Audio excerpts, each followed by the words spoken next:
Welcome to Make Your Mark podcast, where guests share their experiences, insights, and tactics to help you accelerate your business. So, building, scaling, and monetizing your business is made easier. And I will be your host, Suthar. Hey guys, welcome to another episode of Make Your Mark podcast. And oh my goodness, I am so excited for our guest today. Not only was she a wedding planner, she's been in business for many, many years. She's been in corporate for many years. But oh my goodness, what she does now for female business owners is out of this world. And I'm not going to give too much away. You're going to listen to this episode as we're going to be talking about how she actually helps female business owners build a business that they absolutely love, that goes with their personality, that they have fun with. And we're going to go bigger into this, right? Oh my goodness, I can't say words. All right, so please welcome to Make Your Mark podcast, Paula. Oh my goodness, I'm so excited to have you here. Hi, Kay. I'm so excited to be here as well. You bring the excitement. So, both of us together, it's a bit of an explosion, isn't it? It is, absolutely. Oh my goodness. Now, Paula, before we get into the nitty-gritty, right, of really how you help people, the results you bring these female business owners, I would love for you to share with all of us a little bit about your background, what your journey looked like, because I'm sure there was a lot of twists and turns before you got to the business you are doing today. There was. And I always say this to clients or connections, nothing happens overnight. And we all, get into this state where we're like, oh my gosh, I want it to happen. I want it to happen now. And I'm like that as well, because honestly, I'm so impatient. But, it has been a journey. I started my business after being in corporate. So I was in corporate for over 20 years. So I started working with Welsh Water, and I started as a junior customer services assistant, and worked my way up through the ranks. And during that time, I also did my MBA. So I worked full time and also studied for my MBA, which was a big step for me to take, but I was ready, so I did that. And then I worked my way all the way up to business development, and then I left Welsh Water and I went to HBOS, which was the combination of Halifax and Bank of Scotland. Worked with them as a business analyst, project manager. All of that time, it was just me being in a job that I could progress. I hadn't really thought about, setting up a business or anything like that.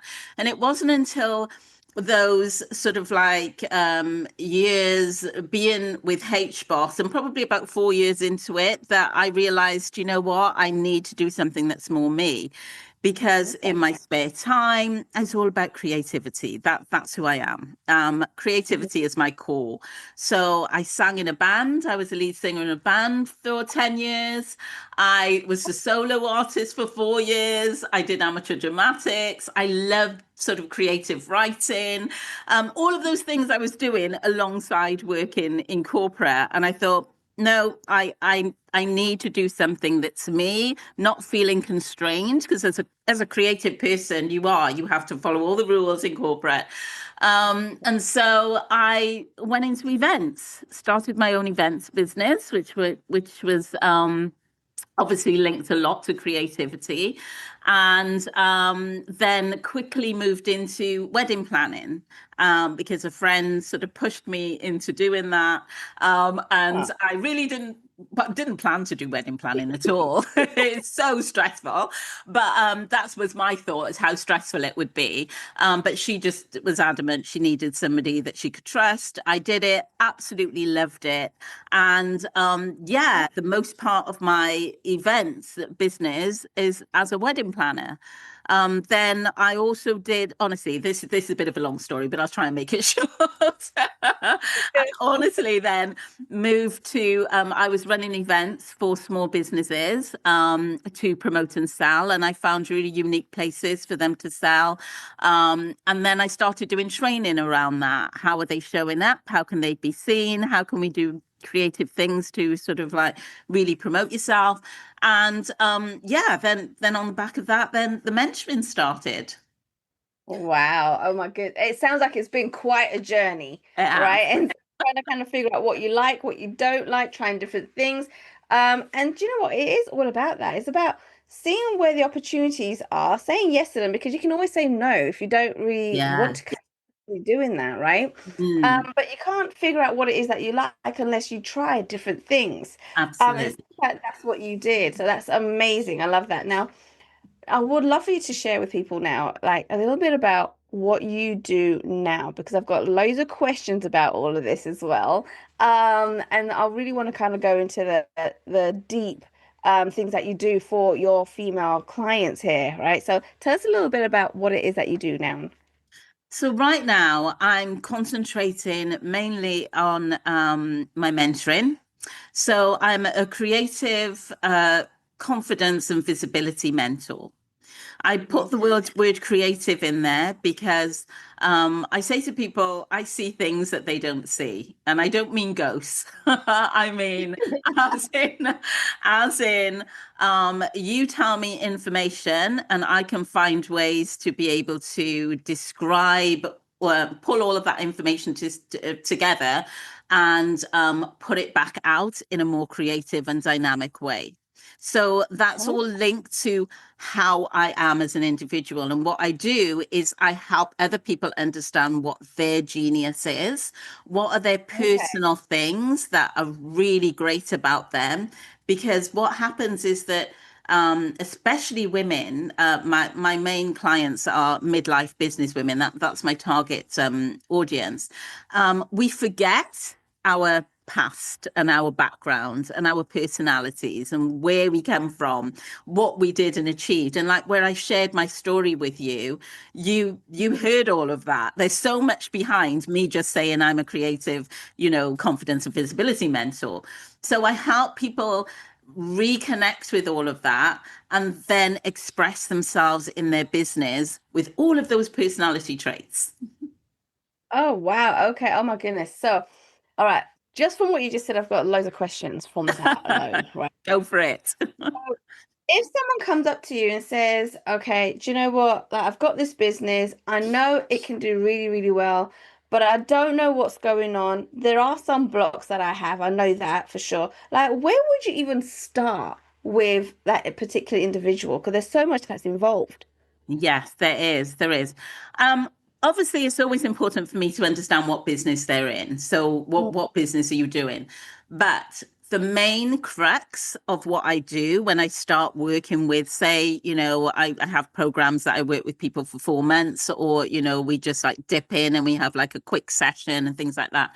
I always want to find out who they are as an individual. So let's just park your business for a bit because we get very Okay. caught up in, oh my gosh, this is what I do. And this Yeah. is, and because we're in business mode. But Hmm. I want them to remember, let's go back. Let's talk about you. Tell me about you. What do you like? What do you love? What are some of the things that you do in your spare time? And not until people start talking about that sometimes they remember because they totally forget who they are. They've been so Yeah. caught up in the business aspect of things and they're following a tick box and they're trying to be like, oh, well, this is what they say you've got to do in business, that they've forgotten who they are as an individual and whether or not that resonates with them.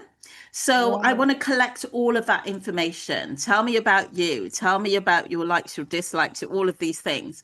And then we then sort of move in, okay, like tell me about your business then and your skill. And then I want to know about you personally, but I also want to know about you professionally as well. And then we want to look at your business and how can we weave in you into how you Right. promote in your business. So how are we Okay. weaving that in?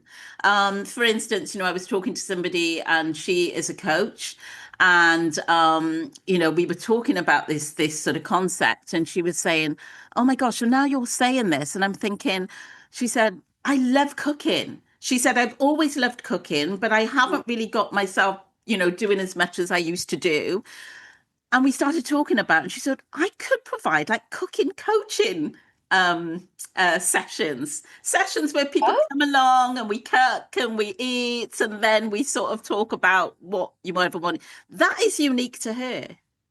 So it's something right. completely different that is, and I've been doing that all my life throughout my business. People like see me coming up with these weird and wonderful ideas and go, what is Paula doing? And so, but they know that that's what makes me stand out and that's what will make Right. my clients stand out is because you're doing something that nobody else is doing, but you are connecting with your potential clients where they are. Oh, I love that. And it's fun. It sounds like what you're doing and what you're bringing out of these individuals is the fun side of them, not just Yes. the business side, right? And really Yeah.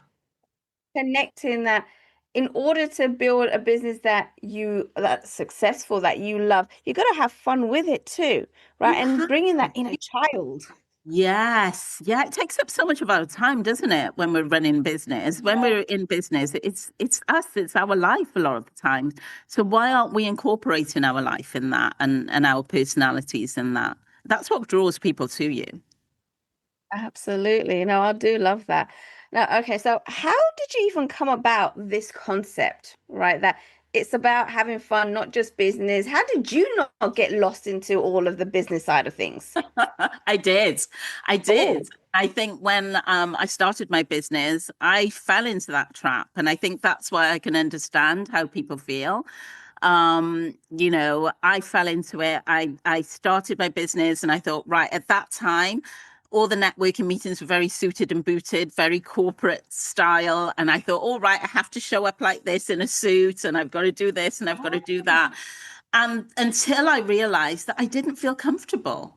That wasn't me. And why am I doing this? I left corporate to not be corporate. So I need to show up as me. And I started thinking about, well, what are my personalities traits? It was, I was in events, I was creating fun themed events. And I thought I'd go to these meetings and they'd give you 5 minutes to what 5 minutes 3 minutes to talk about your business, and I'd stand up and I'd say I did this or whatever, and it was just so bland, and I listened to everybody else and I thought it's just so bland. So what I decided to do is, right, okay, how can I sort of spice mine up and, just make it a bit different and then obviously grab people's attention. And so I started yeah. bringing props along with me. So instead of dressing in a suit or whatever, I came in something that I felt comfortable in. I love dresses, I love color, I love all of that. So, and then for my themed parties, I would bring like some of my props that I'd have the scenes. So when I got up to talk about my business, I would like, oh, I do magic themes and here's a wand. And, I've got like coconut cups for the Caribbean party. And I've got, so everybody's like, what? So it just opened up and just lightened the mood in these meetings. And I thought, this is me. This is how I want to show up. I don't want to show up like, and people just love that. They remembered me for who, what I did. And so that just happened over time. And I kept doing that for my own business and just bringing myself into it. And as I said, it wasn't until I started sort of running these events for business owners, I came up with a concept where called Fabtastic Shopping, and I worked alongside Tesco's. And when I tell people that story, they're like, well, how did you manage to get in with and at a stage I had about 4 or 5 Tesco stores working with me on it. Oh, And wow. and basically, it was a big superstore. It was at the time when superstores were quite new; they were coming in. Um, and there were stores within the store. So, huge Tesco's, it's Tesco Extras, but it was a new one in Yeah. my area. And as soon as I walked in from the car park, there's this huge open area where the escalator is, and you go up the Okay. escalator into the store. And I just, again, that's what I mean about seeing opportunities. I saw that opportunity and I thought, this is a great space for independent traders to promote and sell. I just saw the space and Right. connected with Tesco, just went up, saw the manager, talked to him, talked to the community manager, had some conversations, and eventually launched Fantastic Shopping and ran that for 7 years. And other Tesco stores started to come on board, wanted to get involved because it was like something for the community. And also they were raising money for their charity through having me have the space, and all of that happened. And then, yeah, as on the back of that, then I started doing training for the stall holders or the people who were promoting.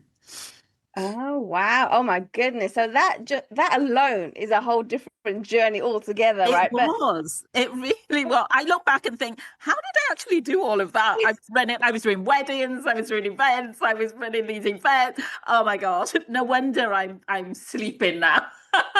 Just oh trying to my goodness. relax. It's a lot, but you managed to pull it off and like going with like superstores like Tesco's, like they're a huge brand. And you had Yes. five of these stores, like that is a massive accomplishment. It really Massive. is. I loved it. I Oh, loved the time. I met so many amazing, talented people, and I felt myself being mm, drawn to them, thinking just how talented they were and just some of the tweaks that they could do to really just get noticed and get seen and increase those sales. oh my goodness. Wow. Okay, I'm super, super excited. Like, all right, I would love for you to share with us some of the results that you've got some of your clients through working with you. Like, where were they at? And where were they at when they actually started working with you and towards the end of it? Like, what did they achieve? I would love to hear these stories. Oh my goodness. It is just, and I see it over and over again. It's similar for all of them. It's just Yeah. the confidence level of Mm, I don't want to be seen, or this is my business and I want to sell the stuff, but I don't want anybody to see me. And oh, so you, interesting. yeah, there's so many people like that. You know, a lot of the times when I start working with, they don't want they they're shy about being in the camera to be the forefront. They would just rather promote what they sell, Right. and to watch the transformation, because what happens is that because they get so excited about what they're doing Mm, now, it's like they fall back in love with their business. They fall in love with themselves, but they fall in love with their business and they bring the two together. I always okay. say that um, when you're really passionate and you love what you're doing, you forget to be nervous. So you forget to do that thing where, oh my gosh, this is hard for me, or I don't know where to put my hands, what to do. Um, your excitement will just show when you show up. I mean, when you first start, of course, it's a bit like scary and it's like you're getting used to it, whatever. But once you start to resonate with all of the things that make you excited about what you do, it just flows. It just flows. So Yeah. yeah, so it's seeing that transformation. I've got, I've had past clients who, they were just so quiet when they met me, first of all, and very unassuming. And Yeah. now I'm seeing them doing, videos and doing podcasts and interviews and networking with people and repackaging their stuff in a way that people are getting excited about. And it's like, this is amazing. I love it. Oh, that sounds awesome. Now, I want to take a couple of steps back here and talk about confidence, right? Because that seems to be the Yeah, culprit, right, yeah, of sabotaging our businesses and mm, ourselves. yeah, And so, and I've seen this as well when we're talking about video podcasting, right? Everybody wants to mm, do a podcast, but nobody wants to show up for themselves. yeah. Right? I And it's know. really funny because I've always said, I'm like, you want to be visible, but you can't be invisible at the same time, right? Exactly. Right. And so, what are some of your tips to kind of get past that barrier and build that confidence and that self-esteem so you can do it for yourself, your business, and be able to help everybody else too? Yeah, and it's going back to what I said about understanding who you are. So, Mm, not thinking about yourself as just this business owner, because there is no just. right. So you're not just somebody who's just set up a business or just somebody who's been running a business. You are so much more than that. You are all of these things, like I told you about the things that I did in my past. And it's being able to own that so that when you stand in your space, you can feel the confidence coming from that. You don't always have to tell that whole story. You don't have to go to the full details of what you did or whatever. But being aware of that helps you to build your confidence. because look what you achieved. Look at the things that you did before you came to this point. You know, that's what makes you special. That's what people are going to be drawn to. So, and again, go into that thing, it's not an overnight thing either, because for me, nobody believes me when I say that I'm quiet. No one believes it. I was the most unassuming child. I was scared of everything and everyone. My mum couldn't leave me with babysitters. I wouldn't eat. I wouldn't drink. I would cry. I would, like, honestly. And even as a young adult and as a young adult teenager going through, so quiet, really, really quiet. Um, and for me, it was watching other people who didn't have the same abilities as me, and maybe not as strong in the things that they were doing, but they had the confidence. They could speak the speak, walk the walk, every bit. I was like, how did they get on and I didn't? And I slowly started to come out of my shell from that and slowly started to own who I was as an individual.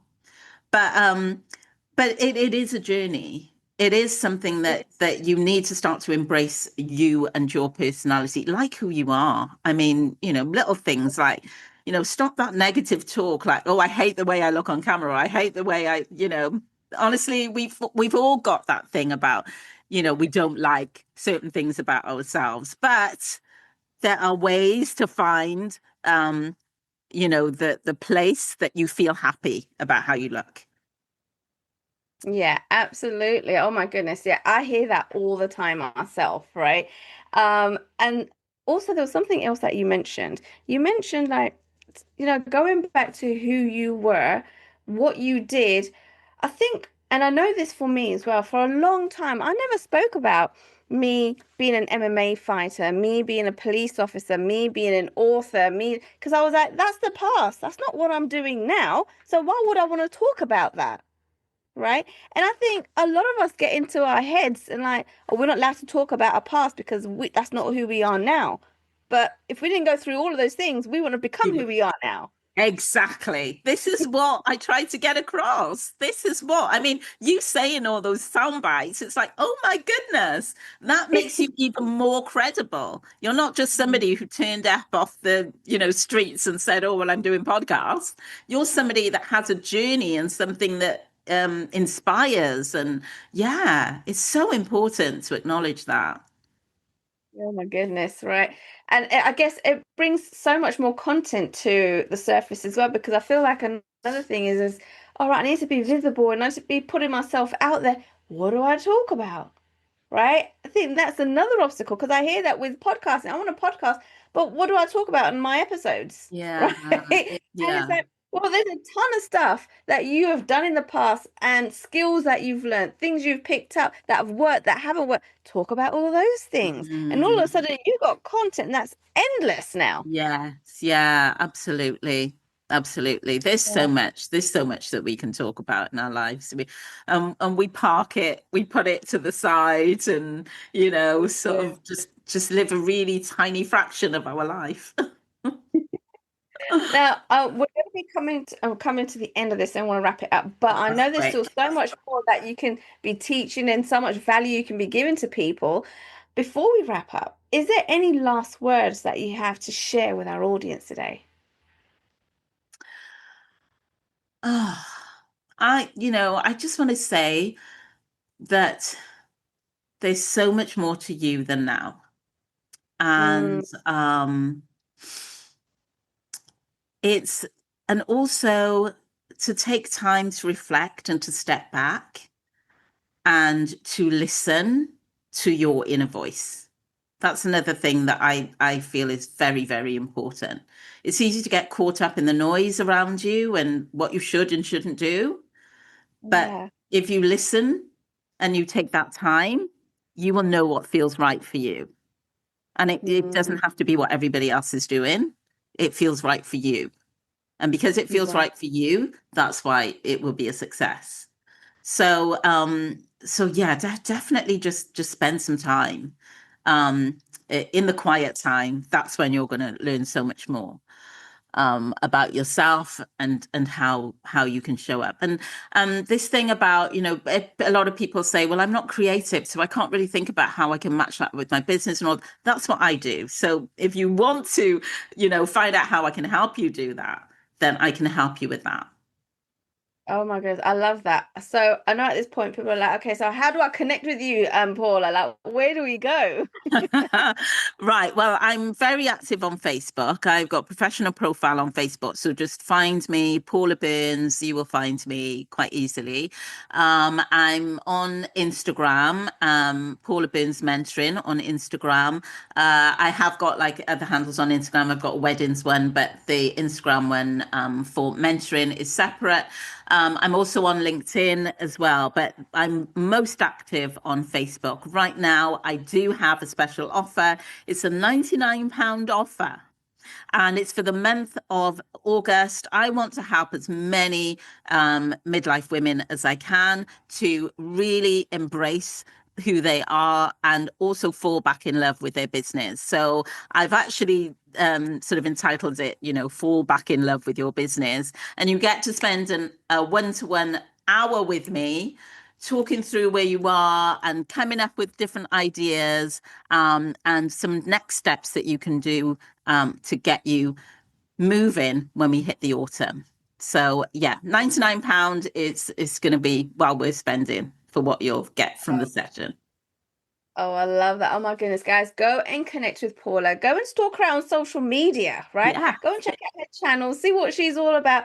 Reach out to her. £99 offer. Like, oh my goodness, that's mind-blowing. Like, go and connect with her. Check it out, find out a little bit more about that. I promise you will not regret it. Paula, oh my goodness, thank you for coming on the show. You are welcome. I've loved it. That 30 minutes went really quickly. It really did. It really did. Oh my goodness. Thank you so much once again. Thank you. Thanks for listening to Make Your Mark podcast at www.makeyourmarkpodcast.com.